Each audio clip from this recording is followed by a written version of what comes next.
Part 1. You will hear a survey company representative ringing a person to obtain some information. First, you have some time to look at questions 1 to 5.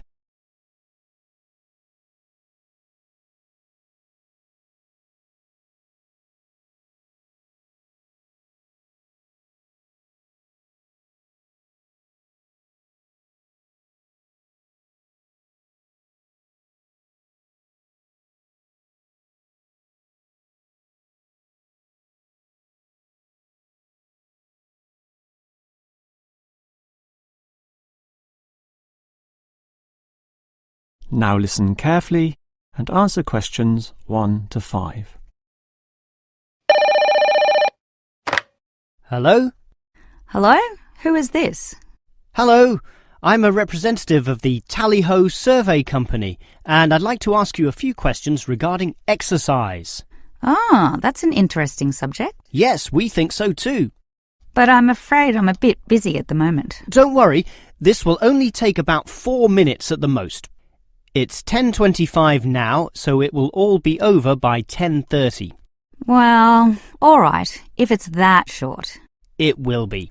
So, one of the first things I need to know is where you are. That is, which suburb or area of the city. The last client was in Blackburn, for example. Blackburn, that's close to me. I'm in Box Hill. Another eastern suburb, then. I have a friend in Box Hill, too. Interesting place. Now, I need your approximate age for this survey. Are you younger than 20, between 20 and 29, 30 and 39, and so on? I'll turn 40 in a few months, so that puts me in the 40 to 49 age group. Well, that's in a few months, so right now you're in the 30 to 39. Oh, right, so put that then. OK. Now, I need to know your occupation. The last caller was a housewife, for example. The one before that, a teacher. I used to be a teacher too, teaching cookery. And now? Now you can just put domestic duties. Actually, I hope to begin a new job soon as a cook, but that won't be for some time yet. I have to wait for my husband's restaurant to open. Cook? That sounds interesting. But it's domestic duties for now. OK, that just leaves some information about your family. This is not obligatory at all, so if you don't want to answer, that's fine. What sort of information exactly? Oh, it's very broad. Married with children, single mother, that sort of thing. The last customer said she was a single mother. I'm married and not a mother. Put married, no children. I'm married with children myself, but I'll put in your details. And that finishes the profile and just leaves the actual survey itself if you're ready to proceed. Before you hear the rest of the conversation, you have some time to look at questions 6 to 10.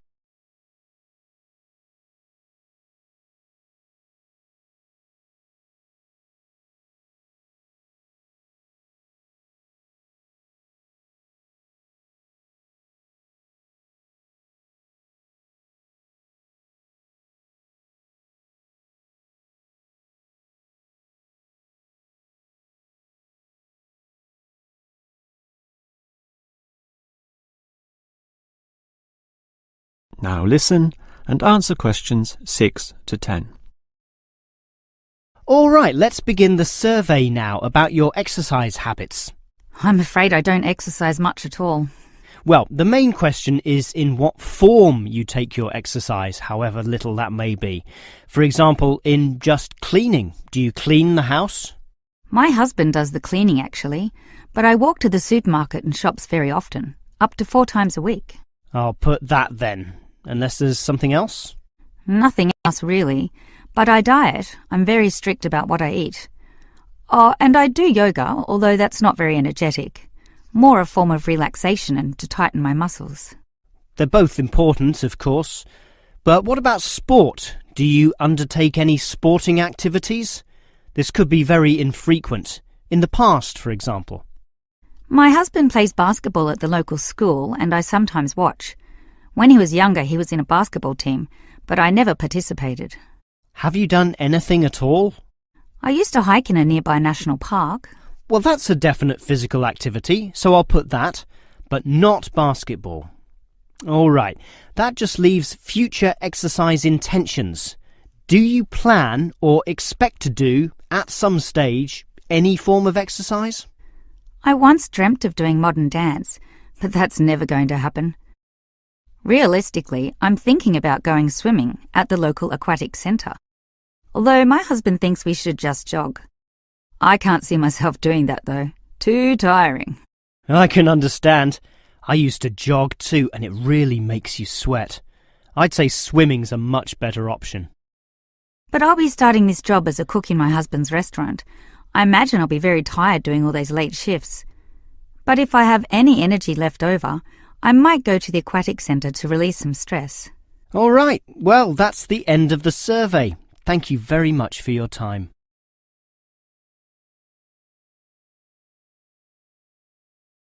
That is the end of part 1. You now have half a minute to check your answers.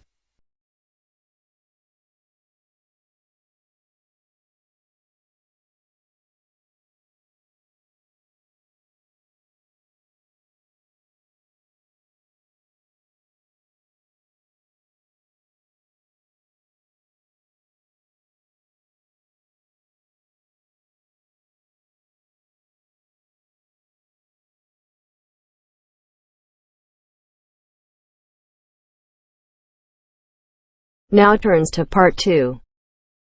Part 2. You will hear a speech given by a man called George Dyson about Northfield Sports Complex. First, you have some time to look at questions 11 to 16.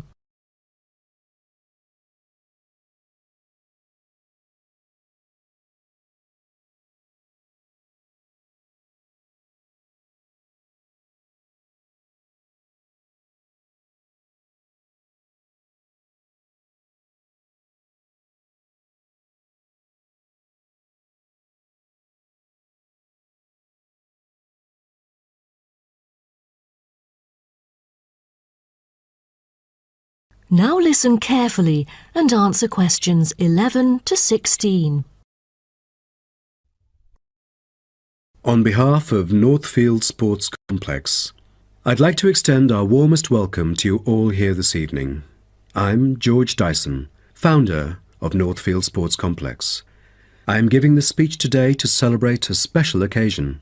We started the business exactly a decade ago, and today we have developed into a large firm with a sizable group of members. We've also been nominated the most valuable company by Greentown at the Yearly Business Awards, which will be held next week.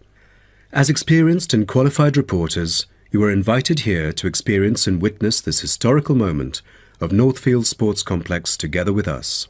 Situated within the campus of Greentown University, Northfield Sports Complex is a modern, refreshing, and fully equipped facility for sports of all kinds. As part of its commitment to the local community, Northfield Sports Complex is available not only to school children, but also to local residents. It offers a wide range of facilities including a 25-metre swimming pool, paved walking and jogging paths, a well-equipped fitness gym, all-weather pitches, indoor courts for table tennis, tennis and other sports, as well as a renowned skating rink. Different age groups can all find the right sports to participate in. That's why local residents enjoy working out here. As a result, natives here are healthier than most of the people within our nation. The whole town is very proud of having nurtured 2 world champions who were once both trained right here in our skating rink. Thus, it has become the ideal venue to learn to skate and have fun. But what I take pride in most of all is the skating rink that has stirred the interest of boys and girls here in local schools to skate. Since opening, an increasing number of pupils have been paying regular visits to the skating rink. A new yoga classroom with trainers will be open next month for mothers with babies. They can bring their own yoga mat and work out together with their babies. This will be a great way for them to get healthy and meet other mums. There will also be a brand new gym open to the pensioners in the near future. Just this month, a new swimming pool is open to all fitness levels with special offers for those without a job. Our complex is open daily from 8 a.m. to 9 p.m. except on Thanksgiving and Christmas. We intend to extend our business in the coming year. A list of equipment will be put up for sale, ranging from exercising equipment like cardio machines to sports recovery and injury prevention facilities. Within our complex, we try our best to avoid injuries of any kind. We train knowledgeable staff to guide our clients through correct workout regimens. For those who want to further ensure workout safety, they are welcome to apply to be a member of our standing committee. They are responsible for revising the safety guidelines and supervising its enforcement. Before you hear the rest of the talk, you have some time to look at questions 17 to 20.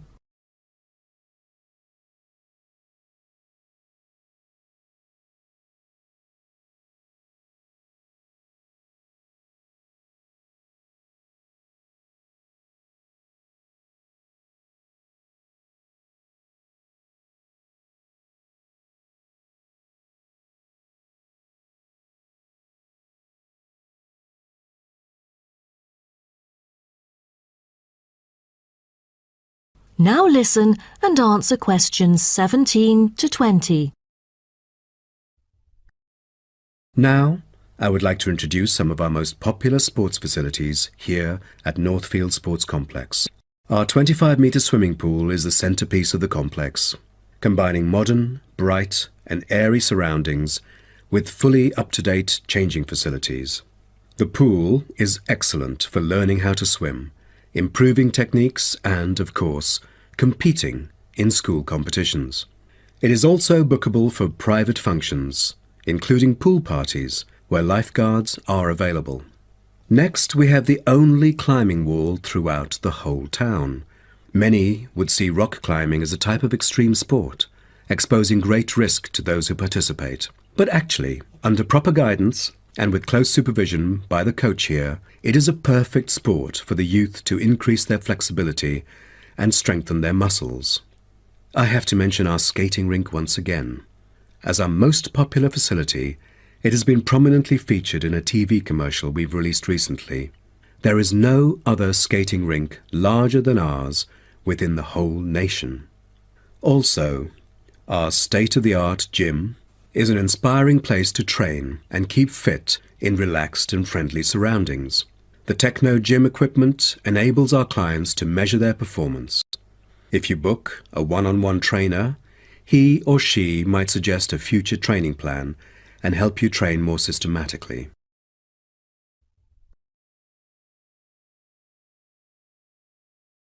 That is the end of part 2. You now have half a minute to check your answers.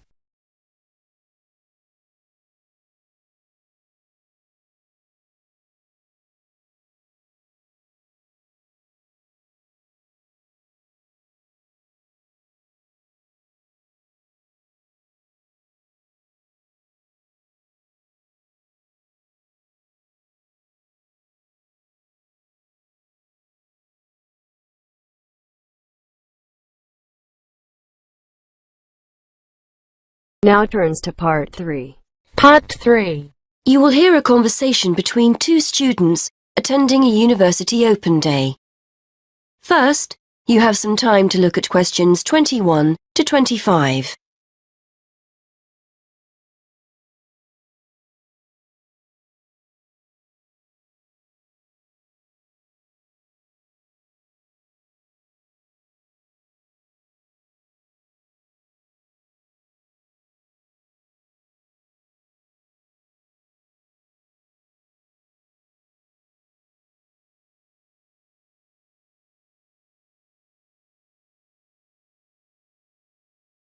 Now listen and answer questions 21 to 25.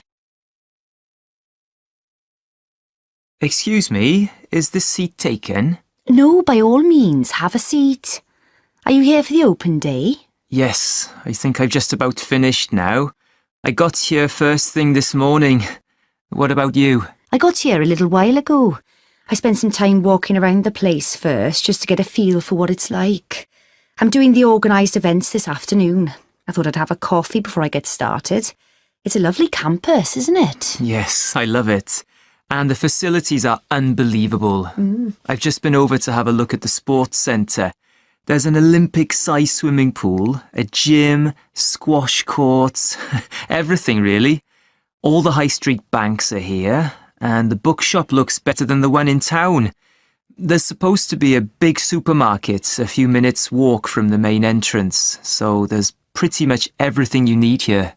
Yes, I really like the look of it. I wonder if you can help me. I think I need to register to let them know I've arrived, don't I? I'm not sure you have to. You can just pick up an information pack from the desk over there. And nobody asked my name or anything when I turned up for the event earlier. I just walked in. But you never know, they might check after to see if people have bothered to come to the open day, so I think it's best to register. Thanks. I'll just finish my coffee and then I'll get started. So, is this your first open day? No, it's my 4th. I've been to Sussex, Coventry, Birmingham so far. They've all got their good points, but being a bit older, I'm particularly keen on somewhere that has a few students my age on the course. Apart from that, they all seem to have great links to businesses, and there isn't much to choose between them as far as their facilities are concerned. How about you? I haven't been to any other open days yet, but I'm hoping I end up here. I've just been to a presentation by the head of department. It sounds like a great place to do maths. That's my subject. He was telling us about all the avenues open to maths graduates and the kind of work you can end up doing.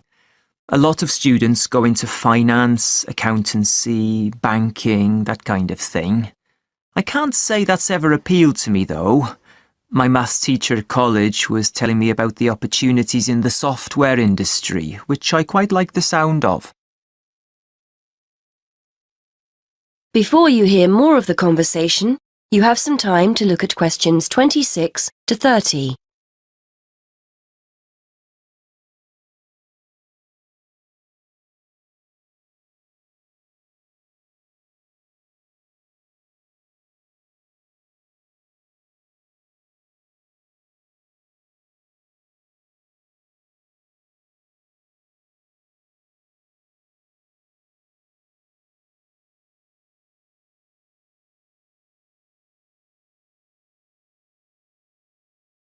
Now listen and answer questions 26 to 30. Well, I hope you managed to get in. According to the letter they sent me, my department is doing something similar. There's a talk later this afternoon by the head. I can't miss that. There's also someone who'll be explaining about the year abroad. Apparently, you can spend your 3rd year at one of their partner universities in Spain or Germany. I'm going to have to give that a miss, though, to catch my train. Oh, and there's also an exhibition area in the physics department with some of the things people are doing here. I'll try and catch that. There were a few 2nd and 3rd year students at the exhibition I went to. One of them gave me some great tips on finding work as well. I already knew about a couple of accountancy firms in the area that offer work experience. That's on a voluntary basis, though. But apparently the students helping here on the open day get paid, and the university advertises other jobs that come up now and again, so that's worth remembering. And a lot of the shops here are always looking for staff. That's useful to know. I overheard someone saying there's a tour of some of the halls of residence in about half an hour, so I think I'll register and try to fit that in before I go to the talk. Are you thinking of living on campus? I've not made my mind up yet. I don't live far from here. My parents' place is just the other side of town. I could easily get the bus onto campus. Plus, it would be a lot cheaper if I stayed at home. But it would be nice to get some independence as well. So, I don't know. I'll have to see. But I didn't know about the tour. Would you mind if I tag along with you? No, not at all. Let me just finish my coffee and I'll go and register.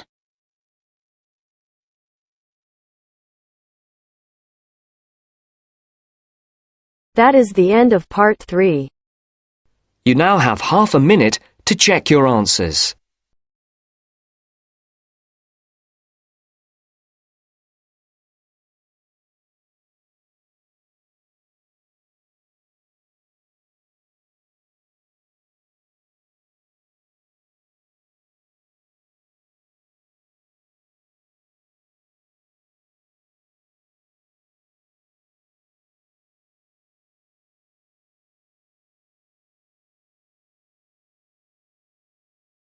Now turns to Part 4. Part 4. You will hear a monologue on the subject of the Celts. First, you have some time to look at questions 31 to 40.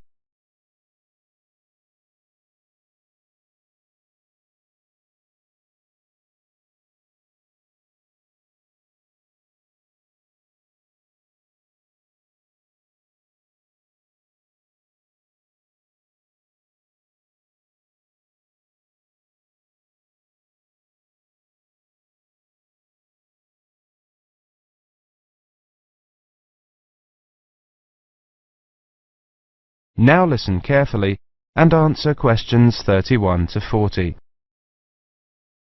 Welcome to this introductory lecture on the Celts. Who were the Celts? The Celts were an Indo-European group, that is, related linguistically to the Greeks, the Germanic peoples, certain Italic groups and peoples of the Indian subcontinent.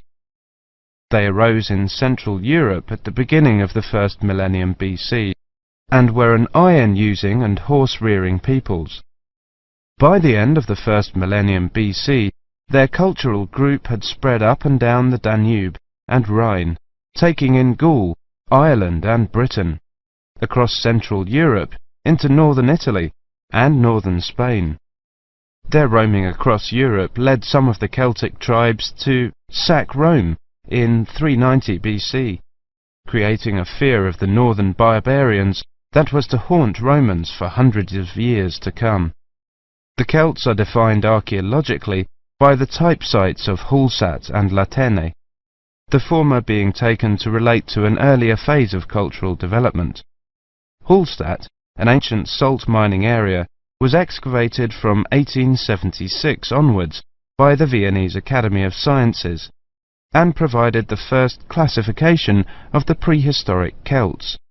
In 1858, the waters of Lake Neuchâtel in Switzerland sunk to a low level, revealing a large prehistoric settlement with a huge number of surviving artifacts. The nearby town of Latene gave its name to the second phase of Celtic cultural development. However, please note that these phases overlap through time and are defined according to geographical area. Let's look at each of these, taking the Hallstatt first. Hallstatt culture is characterized in 4 stages. A and B were during the Late Bronze Age, from about 1200 to 700 BC. C was in the Early Iron Age, from about 700 to 600 BC. D was from about 600 to 475 BC. The Hallstatt culture spanned Central Europe, with its centre in the area around Hallstatt in central Austria. There were 2 distinct cultural zones, the eastern and the western. At the start of the period, long-distance trade was already well established in copper and tin, the basic requirements for manufacture of bronze. From about 700 BC, trade in iron also became established.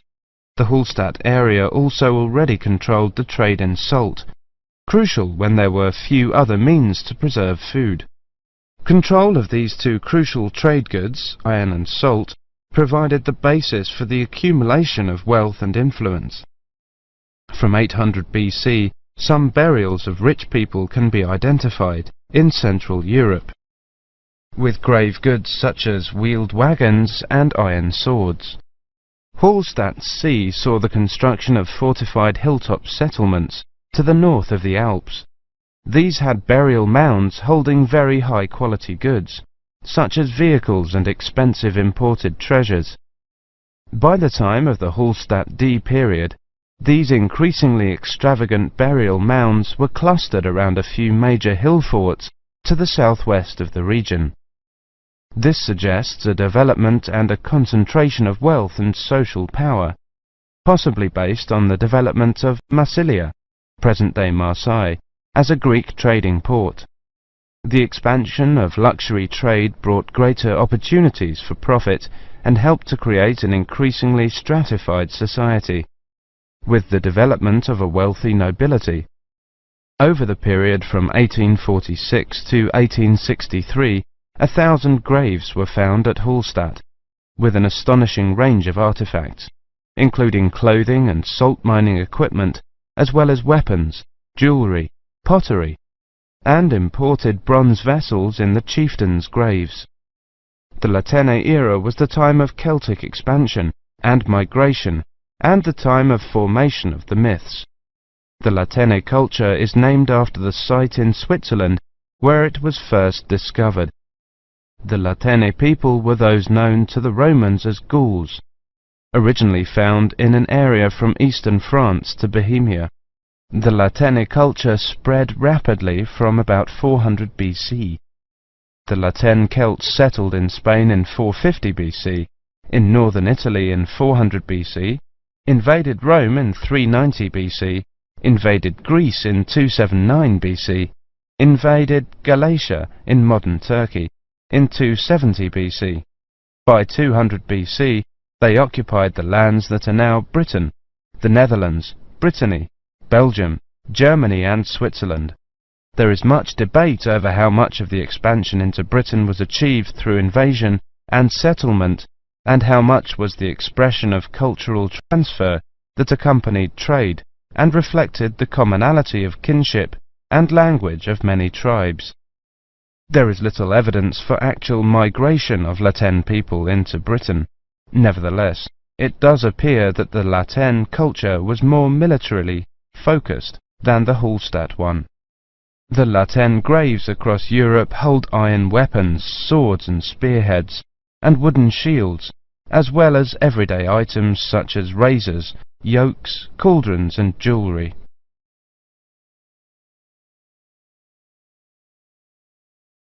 That is the end of part 4.